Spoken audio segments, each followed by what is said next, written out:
Olá, meus amigos, meus irmãos, a graça e a paz de Jesus seja com todos vocês. Muito boa noite. Quero aqui estar agradecendo muito a Deus por mais uma rica oportunidade de estar conversando com todos vocês. Estamos dando sequência, do livro Kryptonita, tem sido uma benção, tem nos edificado muito com sabedoria, com discernimento.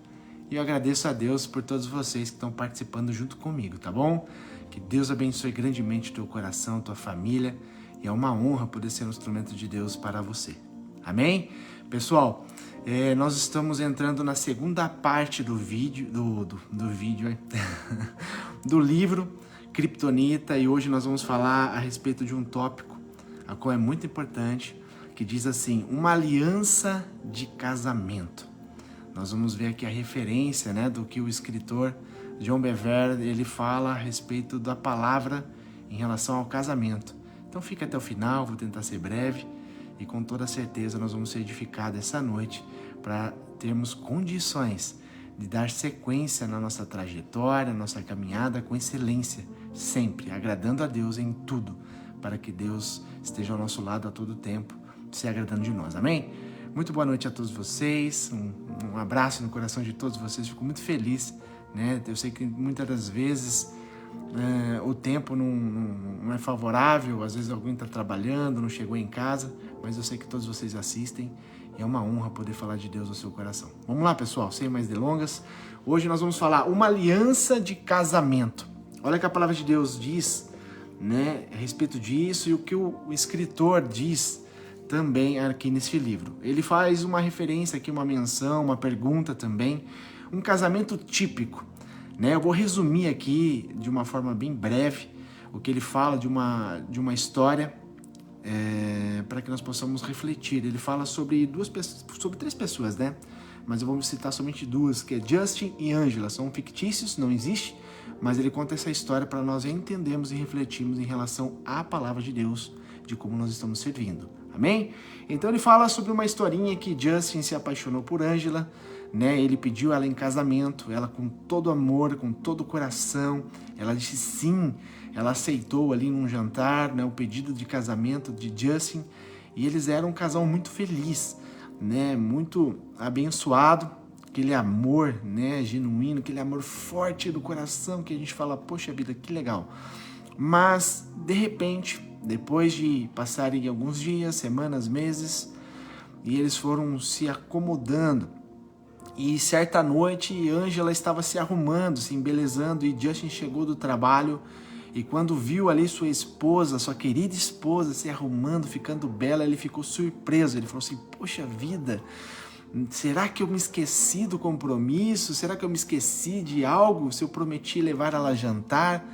Ou algo do tipo, e eu não estou me recordando, E ele ali faz uma pergunta para sua querida esposa, Angela, nós vamos sair, será que eu me esqueci? E ela, com todo o jeitinho, ela fala, não, meu amor. Ele falou assim, eu vou me arrumar para sair junto, contigo, tô vendo que você está bem arrumado. Ela assim, Justin, não, hoje eu não vou sair contigo. E ele, surpreso, pergunta, mas como assim, Angela? Com quem você vai sair? E ela diz assim, eu vou sair com meu ex-namorado, Eu marquei para sair num jantar com ele e depois do jantar, ali de uma conversa, de um ambiente agradável, eu estarei indo com ele para um hotel para passar a noite com ele. E fica por ali, nessa conversa. Então é uma reflexão para nós entendermos, igreja, em relação, como nós estamos lidando com o nosso relacionamento com Deus. Lembrando que a palavra deixa muito bem clara, que nós somos a noiva de Cristo e Cristo é o noivo. Então, como nós estamos lidando, Como nós estamos, comportando?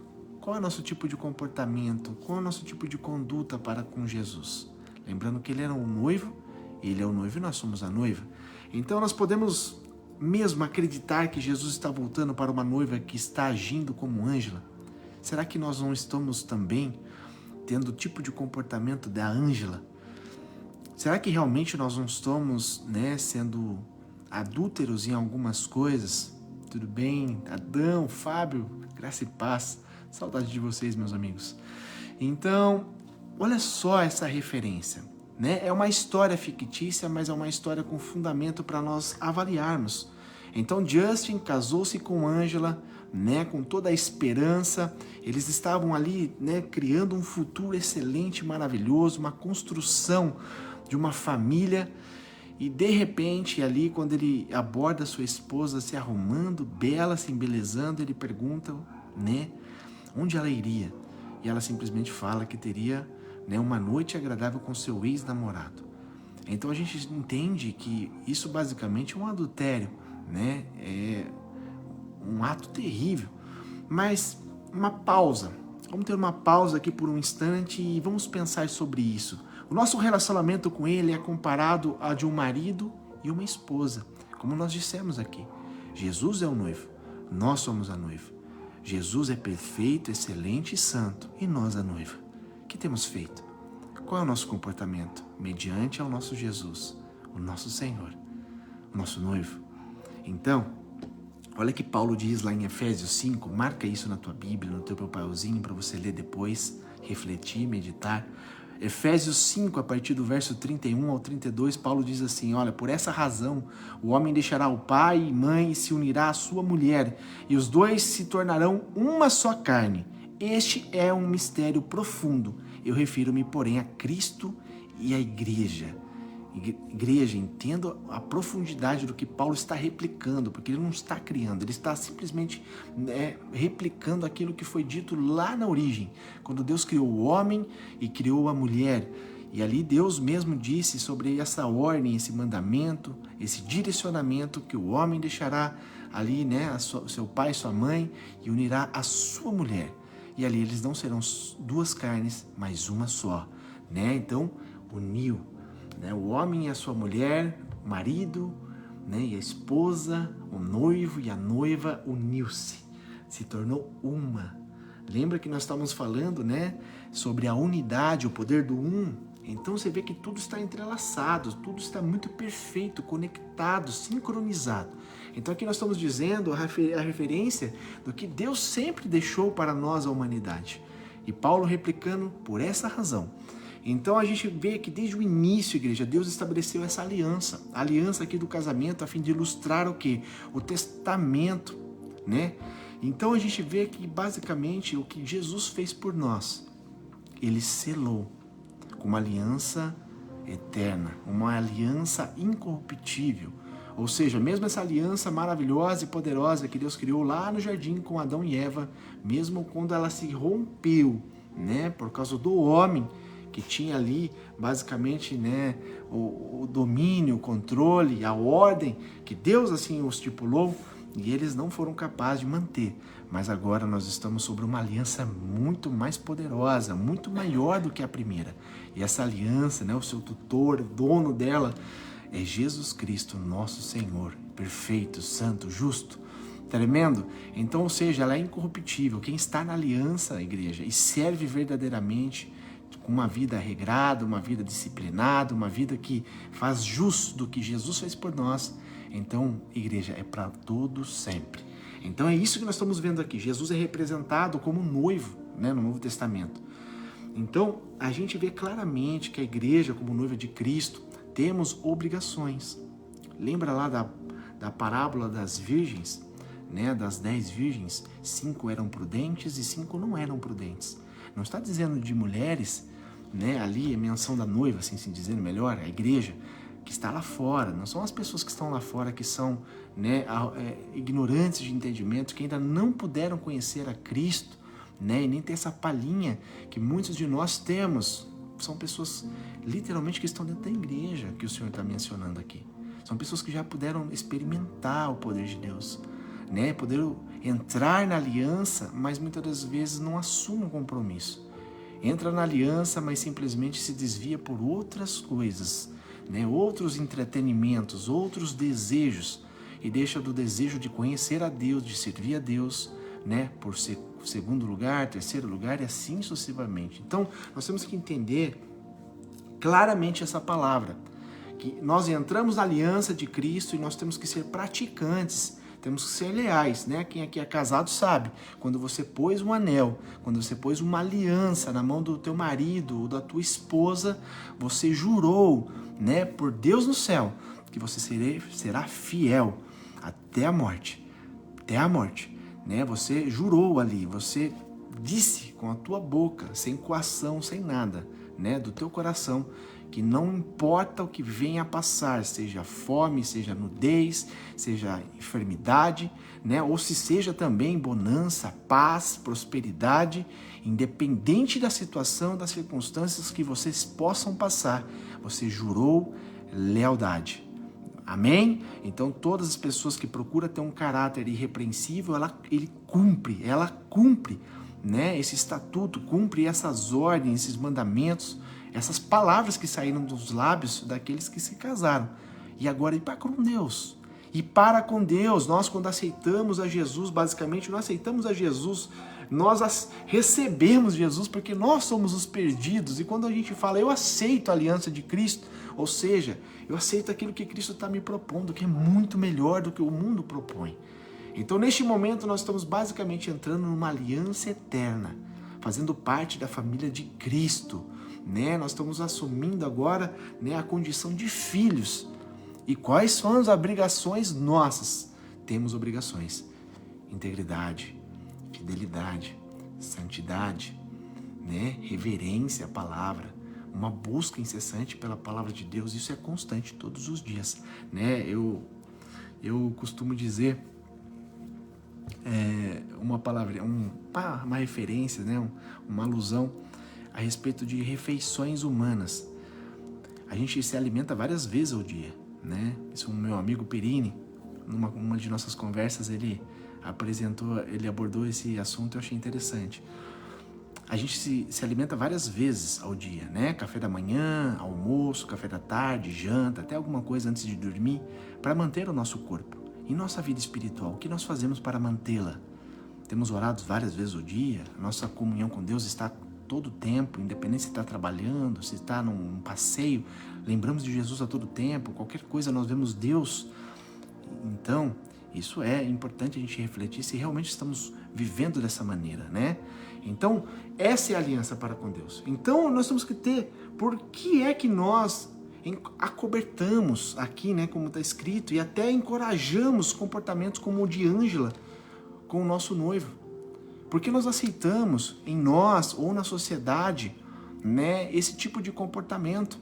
Ou seja, você fez uma aliança com Deus, você aceitou a servir ao Senhor, Ele te resgatou da lama, te colocou sobre a luz, porque comportamentos que contraria, não condiz com o que está escrito nas Escrituras. Está escrito na palavra de Deus. Então, não tem como, igreja. Certo é certo, errado é errado.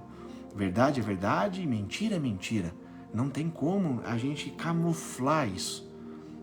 Mas temos que ter, né, esse entendimento que nem o apóstolo Tiago aqui aborda, e é muito bem claro essa abordagem dele sobre esse assunto, que ele fala assim, né, somente a cristão, né, professos, realmente aquele que professa a sua fé, que realmente quer servir ao Senhor de todo o coração, vai poder entender e compreender o que ele escreveu lá em Tiago 4. Eu vou ler do 3 ao 5 e depois do 8 ao 9. Então ele diz assim: quando pedem, não recebem, pois pedem por motivos errados. Presta bem atenção, né, aqui na conjunção, presta bem atenção de como ele expressa, pelo Espírito Santo de Deus, essas frases, essas reflexões. Quando você pede, eu vou trazer um pouquinho para a palavra do dia de hoje, né, a linguagem de hoje. Quando você pede, você não recebe, pois você pede por motivos errados. O que você tem pedido a Deus? O que você tem apresentado a Deus? O que está no teu coração, certo?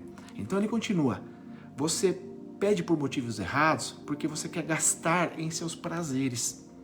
Você está entendendo? Qual é o teu prazer hoje? Eu faço uma pergunta para você, meu amigo, minha amiga. Qual é o teu prazer hoje? Se eu falar para você o que você quer hoje, é aí que mora o perigo e a bênção, né? É aí que mora o bom e o ruim. O que você está pedindo para Deus, né? Qual é o teu motivo? Qual é a tua motivação? Qual é o teu prazer? Em que você quer colocar o teu coração? Você tem pedido aquilo que realmente condiz com o que Deus quer para você? Você já sabe, pelo menos, o que Deus quer para você? Aquilo que você está pedindo está dentro, né, dos conformes? Está dentro daquilo que você suporta, do seu limite, daquilo que você pode dar a Deus? Ou você pede simplesmente porque vai te satisfazer e nada mais do que isso?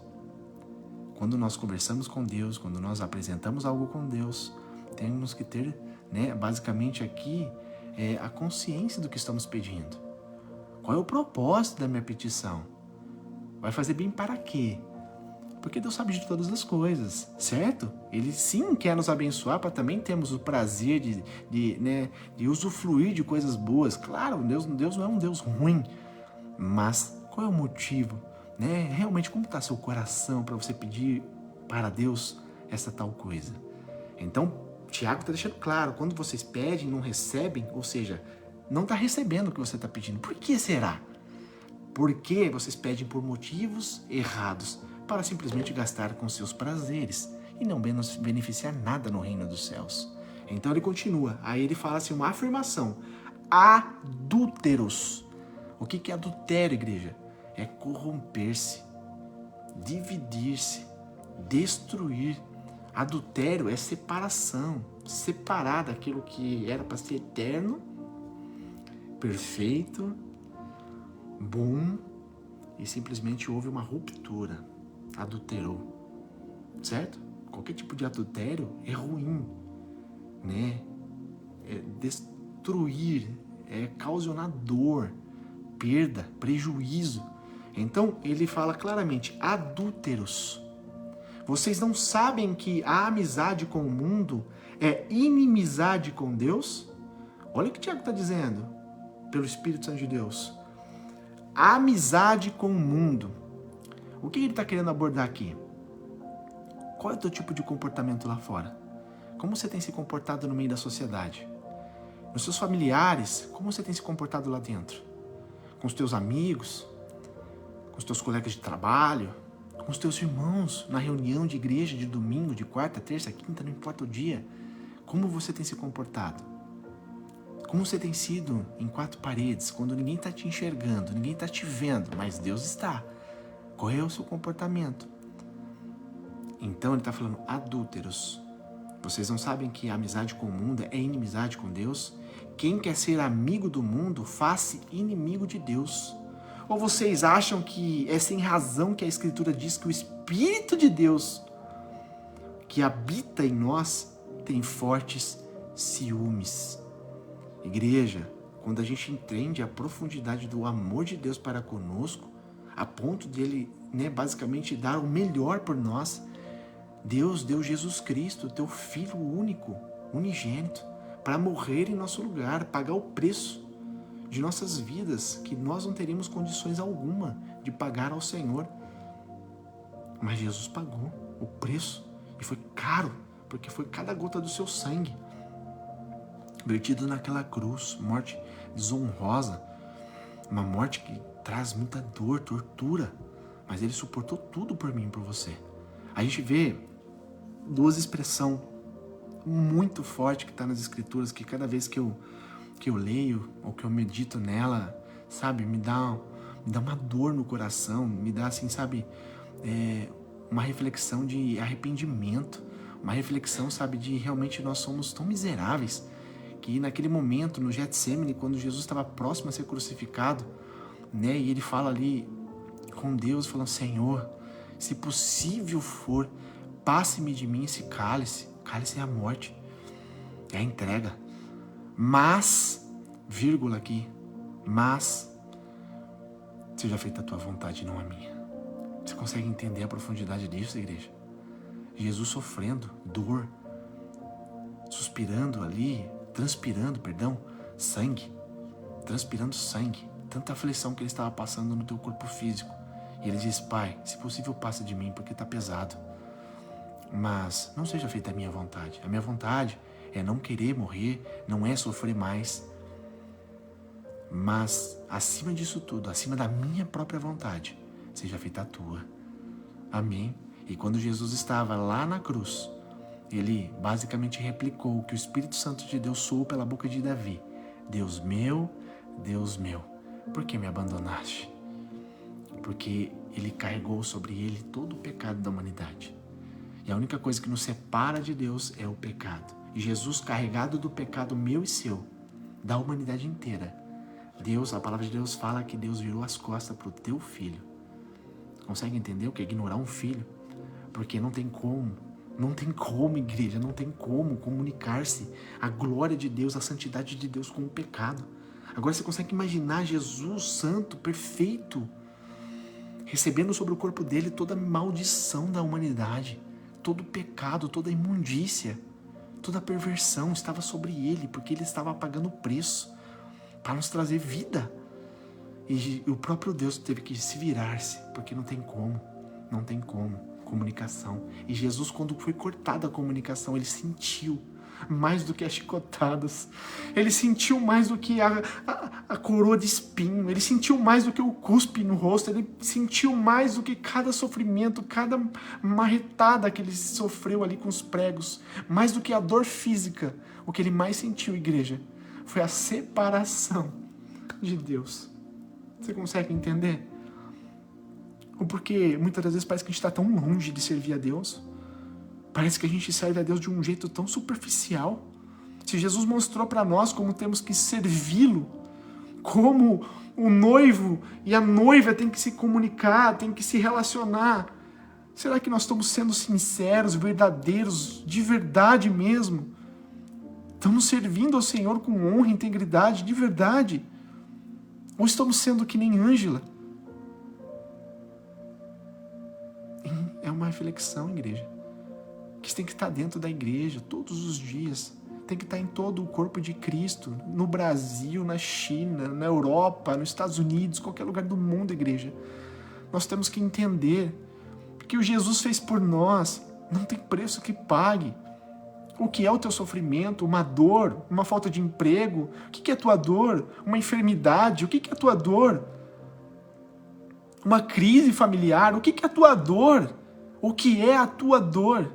Se Paulo deixa muito bem claro, o que pode nos separar do amor de Deus? Esse amor que Deus fez por mim, por você, de entregar o Filho dele, Jesus, para morrer no meu e no teu lugar, mesmo a gente sendo miserável, não valendo nada. Mesmo assim, Deus me amou, te amou de tal maneira que entregou o seu único Filho para morrer na cruz, para que todos aqueles que nele crê não pereça aquilo que Jesus passou, mas tenha vida e tenha vida eterna. Porque o que eu e você estamos plantando aqui, igreja, não é para aqui, não é para o terreno, é para a vida eterna. A minha e a tua coração não está aqui neste mundo, por mais que tem coisas belas neste mundo, mas não é aqui. Quando a gente coloca o nosso coração no que é terreno, a gente se torna pessoas miseráveis, mesquinhas. Mas quando a gente coloca o nosso coração, o nosso entendimento que Jesus é o caminho, a verdade e a vida, e que há um dia que ele vai revelar-se nos céus e todos os olhos verão, todas as pessoas verão, todos os mortos ressuscitarão e todos confessarão que Jesus é o Rei da Glória, Ele é o Senhor da minha e da tua vida. E aqueles que estão em Cristo serão salvos e os que não estão em Cristo serão mortos, lançados no fogo eterno, onde tem ranger de dente. Não sou eu que estou dizendo, é a palavra, igreja. Então onde está o teu coração? Qual é o teu compromisso com o noivo? Você tem sido sincero, leal, verdadeiro? Porque a gente pode enganar o homem, mas a Deus ninguém engana. Não há mais tempo de brincar de cristão, não há mais tempo de brincar de um pé no mundo, um pé na igreja. Não há mais tempo para isso, igreja. Nós temos que entender. E para completar aqui o que Tiago está dizendo, para finalizar essa palavra, no 8:9, ele diz assim, algo que marca no teu coração. Marca isso no teu coração. Olha o que Tiago diz. Olha só que perfeito. O complemento dessa palavra, ele diz assim, aproximem-se de Deus. Ou seja, uma ação. Uma ação. Aproximar-se. Cabe a mim e a você. É uma atitude. É uma ação. E olha só a reação. Depois de aproximar-se de Deus, Ele, o Deus Todo-Poderoso, Ele se aproximará de vós. Igreja, O céu está aberto para mim, para você. Igreja, ainda dá tempo. Igreja, ainda dá tempo de nos arrependermos, de nos humilharmos, como está em Crônicas. Se o meu povo, que se chama pelo meu nome, se humilhar, confessar os teus pecados, eu, Senhor do alto céu, ouvirei a tua voz. Eu não só perdoarei os seus pecados, mas também eu vou sarar a sua terra. Ou seja, vai voltar e dar fruto. É tempo de arrependimento, é tempo de a gente analisar que tipo de comportamento nós estamos tendo como noiva de Cristo. Jesus morreu, a gente não pode nunca esquecer do maior ato de amor que Deus fez para com o homem. Não é salvar a nossa família, não é dar bênçãos à nossa família, não é te prosperar no teu trabalho, não é te curar da enfermidade. A maior bênção que tem para mim e para você é o sangue de Cristo que foi vertido na cruz, aonde rompeu-se o velho e o novo, e aonde Deus entregou a mim e você um caminho que nos conduz para a vida eterna. Essa é a maior promessa que Deus tem para o homem.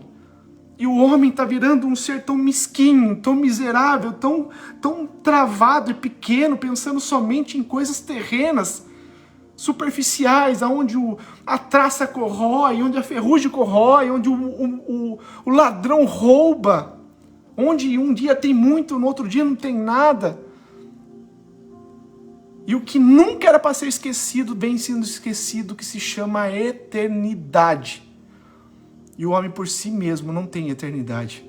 Mas aqueles que estão em Cristo, fiéis em Cristo, têm a eternidade, a natureza divina morando dentro dele. Amém? Então, terminando, olha o que ele diz aqui, de novo, depois que ele diz, aproximem-se de Deus e ele se aproximará de vós, ele diz aqui, pecadores. Olha só o que ele instrui para mim e para você. E aqui mora a chave. Aqui está o profundo e o íntimo. Ele diz assim, limpe as mãos. Ei, limpe as suas mãos. E vocês que têm a mente dividida, não sabem o que quer. Uma hora está aqui, outra hora está ali. Uma hora está servindo a Deus, outra hora não está mais. Uma hora está com o pé dentro da igreja, clamando, suplicando. Outra hora está na bagunça. Ei, você que tem a mente dividida, purifique o coração. Entristeçam-se, lamentem-se, chorem, troquem o riso por lamento e alegria por tristeza. Por que ele está falando para nós termos esse tipo de comportamento? Sabe por quê, igreja? Sabe por quê? Porque na hora que nós estamos tristes, na hora que nós estamos no lamento, na hora que nós estamos aqui chorando, é na hora que nós estamos quebrantando o nosso coração, e a palavra é clara, que Deus não rejeita um coração contrito, Deus não rejeita um coração que está ali sendo aberto e clamando, Senhor, eu preciso de Ti, Senhor, eu não consigo, mas eu preciso de Ti. Porque eu sei que o Senhor é o meu socorro, o Senhor é a minha fortaleza, o Senhor é o meu sustento, o Senhor é o meu provedor, o Senhor é o meu caminho, o Senhor é o meu norteio, o Senhor é tudo. Porque na hora da alegria, você não lembra-se de Deus. O ser humano não lembra. Na hora que está tudo muito bem, que está tudo prosperando, quase ninguém lembra-se de Deus. Mas ele está falando aqui, olha, limpe as suas mãos, pare de fazer o que você está fazendo, volte-se para Deus. Busque ao Senhor, aproxime-se dele, porque ele vai se apresentar para você também. Lamente-se, chore se preciso. Troque esse riso no seu rosto, porque não é momento de sorrir, é o momento de a gente ver o que Cristo está fazendo por nós, é o momento de a gente olhar para a humanidade, ver a decadência, ver como as pessoas estão sendo perdidas, como as almas estão sendo roubadas, como as pessoas estão morrendo sem salvação. E a gente tem que olhar e ver o que Cristo fez pela humanidade, e eu e você temos a verdade dentro de nós e não estamos transmitindo. Estamos permitindo as pessoas morrer, sabe por quê? Porque Cristo veio, foi perfeito, mostrou o caminho, a verdade para mim e para você, e nós não estamos dando sequência, porque nós estamos pensando no que é raso, no que é terreno, estamos pensando simplesmente naquilo que vai se acabar, que não vai existir depois de um tempo, enquanto as pessoas estão morrendo, estão indo para a eternidade do inferno e não do céu. Você está entendendo, igreja? O quão triste está a história? Parece que está tudo bem, mas não está. Por isso que está dizendo, olha só, entristeçam-se, lamentem-se, chorem, troquem esse riso no rosto, porque não é momento de sorrir, é momento de a gente se lamentar e entender a realidade do que está acontecendo. O campo está todo branco para ser ceifado, para ser buscado, mas os trabalhadores estão em falta.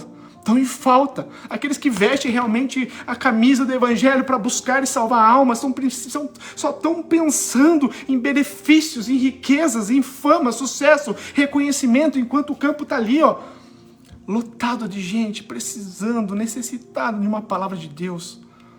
E você, se você tem o Espírito Santo de Deus, então seja praticante dele. Transmita o que é eterno para as pessoas. Mostra o que é viver o Evangelho, mostra o que é viver Cristo. Eu estava vendo agora de pouco um vídeo de uma irmã, acho que é americana, eu não me recordo o nome dela certinho, que é difícil de pronunciar, Kathleen Kurzman, alguma coisa assim. Eu estava comunicando com a minha esposa agora de pouco, a gente estava vendo junto. Em 1974, numa conferência ali, o poder de Deus sendo atuado por uma mulher que realmente decidiu servir ao Senhor, e ela estava fazendo as mesmas coisas que os nossos irmãos lá na igreja primitiva faziam. Onde eles passavam, pessoas eram curadas. Onde eles iam, pessoas eram batizadas, pessoas eram transformadas, porque o poder de Deus estava de um jeito limpo, puro dentro deles. Eles eram realmente praticantes do Evangelho.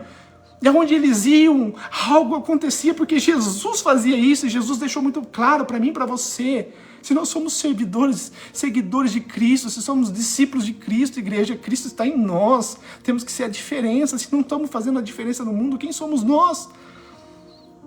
E eu vi ali claramente as pessoas sendo curadas. Um monte de gente, a igreja era muito grande, pessoas que estavam no louvor, uma mulher que era surda de um ouvido desde 4 anos de idade, acho que tinha uns 40, 50 anos. E eu vi claramente ali o Espírito Santo de Deus revelando, e ela falou assim: eu não ouvia desde os 4 anos, agora destravou, e ela chorava, ela falou assim, meu Deus.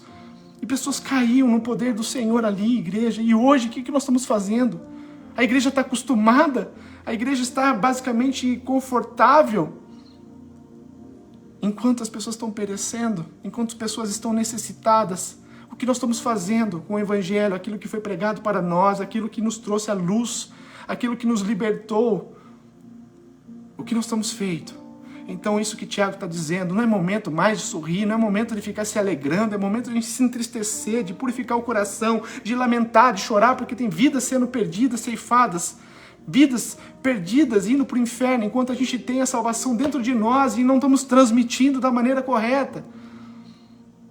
Então, igreja, vamos entender que nós somos salvos para salvar. Nós somos a noiva, conhecedoras, e nós temos que ter prudência. Amém? Temos que ter a unção dentro de nós, a busca pelo Senhor, para que Ele nos use conforme a vontade e o querer dEle. Amém? Então, isso tudo, igreja, que eu quis dizer para vocês hoje.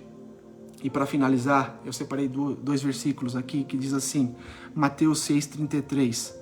Busquem, pois, em primeiro lugar o reino de Deus e a sua justiça, e todas essas coisas vos serão acrescentadas. A primícia na sua vida, o primordial, o primeiro lugar na sua vida, não é buscar nada além do reino de Deus e a sua justiça. E todas as demais coisas Deus vai cuidar por você, para você.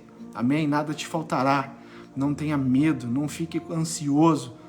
Deus em primeiro lugar. Sabe por quê? Para concluir essa afirmação. Também Jesus dizendo em Mateus 22:37, Jesus respondeu claramente, ame o Senhor, o seu Deus, de todo o seu coração, de toda a sua alma, de toda a sua mente. Este é o primeiro e o maior mandamento, porque o segundo é igualmente a esse, e é muito importante. Ame o seu próximo como a si mesmo. Então, igreja, o amor para com Deus é um amor genuíno. O amor para com teu próximo é o mesmo, genuíno. Amém? Então olhe para o lado, olhe para as pessoas que estão se perdendo, olhe para as pessoas que estão morrendo e lembre-se, Jesus morreu por elas também, não foi só por você. Então utilize da palavra, do poder do Evangelho para curar as pessoas, para resgatar as pessoas, para que as pessoas possam enxergar Cristo em você e você possa conduzir essas pessoas para o caminho da retidão. E que você seja um exemplo, aonde você estiver, no teu trabalho, na tua escola, no meio da sua parentela, no meio da tua comunidade, que você seja referência.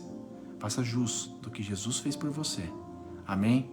E assim nós possamos ganhar almas, salvar vidas. E naquele grande dia, quando o próprio Senhor Jesus dizer, entra no gozo, benditos de meu Pai. nos recepcionando o próprio Jesus e nos coroando, cada um com a sua recompensa, mediante as tuas obras. Então seja fiel, seja temente ao Senhor, viva verdadeiramente o Evangelho e você vai passar a conhecer a Deus de uma forma extraordinária, que nunca mais você negará, nunca mais saberá ficar sem. Amém? Essa é a palavra de hoje. Que Deus nos abençoe. Vamos orar? Querido Deus, eu sou grato de todo o meu coração, Pai. Sou grato demais, Pai. Não tem nada melhor do que falar do Teu amor, Senhor Deus. Não tem nada melhor do que falar, Senhor Deus, a respeito de que tipo de comportamento nós temos que ter, Senhor Deus, mediante a Tua presença. Pai, não é de qualquer jeito que nós Te servimos, Pai, mas é em espírito e em verdade, Pai. Senhor Deus, nós temos que entender, Pai, que nós temos que limpar as nossas mãos, limpar o nosso coração, não deixar nunca, jamais uma mente dividida, Pai. Isso no sentido literal, Senhor Deus, tanto individual quanto coletivo, Pai. Nós temos que estar no mesmo espírito, Pai, na mesma conexão, porque Tu és o único, Pai, Tu és um só. Pai, em nome de Jesus, Pai, fortaleça cada um de nós, Pai, pelo Teu poder, Senhor Deus, porque a Tua palavra diz claramente que tanto o querer quanto o efetuar pertence a Ti, Pai. E nós, Pai, como os humanos, Senhor Deus, suscetíveis a erros, Senhor Deus, clamamos a Ti, Pai, tem misericórdia de nossas vidas, nos perdoe de nossos pecados, nos perdoe de nossas fraquezas, nos perdoe da preguiça, nos perdoa do comodismo, Pai, nos perdoa, Jesus. Pai, que nós possamos ser vivificados pela Tua palavra, Senhor Deus, e praticantes da Tua palavra, Pai, e salvemos almas para o Teu reino, para que Teu nome seja glorificado. Pai, naquele grande dia possamos nos encontrar contigo, Pai. E, Senhor Deus, aí sim viveremos o que é eterno, o que é maravilhoso, o que é santo. Desde já nós agradecemos a Ti de todo o coração. Espírito Santo de Deus, fique com cada um de nós. Pai, que nós possamos ser transformados dia após dia pela Tua palavra. E todos que creem digam amém. Graças a Deus. Amém, igreja? Que Deus te abençoe. Que Deus te ilumine. Medite nessa palavra. Fique com ela aqui dentro da tua mente. Meditando, eu creio, tenho total certeza que o Espírito Santo de Deus vai meditar em você, vai falar o que você precisa fazer, o que você precisa renunciar, o que você precisa pedir perdão, o que você precisa buscar. Igreja, Deus não nos deixa ser confundido, Deus não nos deixa desamparado, igreja, não deixa, jamais, jamais. Amém? Que Deus te abençoe, uma excelente noite para todos vocês, para a família de vocês, todos vocês que vão trabalhar amanhã. Que a bênção e a paz do Senhor estejam com cada um de vocês e transmita essa glória aonde vocês estiverem. Amém? Até amanhã. Amanhã temos mais um tópico, mais um assunto. Eu creio que Deus estará conosco, nos ensinando. Que Deus te abençoe.